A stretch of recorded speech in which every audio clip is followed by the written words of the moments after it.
જો તમે ફરવા કે ભણવા માટે યુકે જવાના પ્લાનિંગમાં હો ને તો આ ન્યૂઝ તમારા માટે છે. કારણ કે હવે તમારે રાહ જોઈને નહીં બેસી રહેવું પડે કે યાર પાસપોર્ટ ક્યારે આવશે અને આવશે તો એમાં વિઝાનો સ્ટેમ્પ હશે કે નહીં હોય. હાય, હું છું હેલી. હવેથી ઇન્ડિયન એપ્લિકન્ટ્સ માટે UK e visa system launch કરી છે. એટલે હવે તમને ફિઝિકલ વિઝા સ્ટેમ્પ નહીં પણ ડિજિટલ વિઝા મળશે. અને આ ઈ વિઝા તમારા પાસપોર્ટની સાથે લિંક્ડ રહેશે.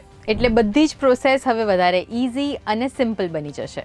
અને એરપોર્ટ ઉપર વેરિફિકેશન પણ બધું જ ડિજિટલી થઈ જશે. એટલે આખી તમારી જે ટ્રાવેલ પ્રોસેસ છે એ વધારે સ્મૂથ થઈ જશે.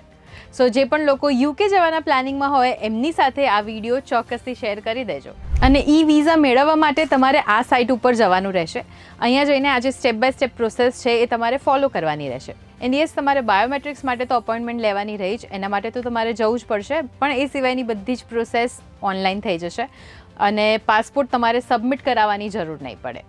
અને જો આની જ પ્રોસેસ તમારે ડિટેલમાં જાણવી હોય ને તો કમેન્ટમાં લખજો પ્રોસેસ, તો આનો ડિટેલ્ડ વિડીયો તમારી સાથે શેર કરીશું. અને આવા જ ઇન્ફોર્મેટિવ ન્યૂઝ માટે ગુજરાત સમાચારના પેજને ફોલો પહેલાં કરી લેજો.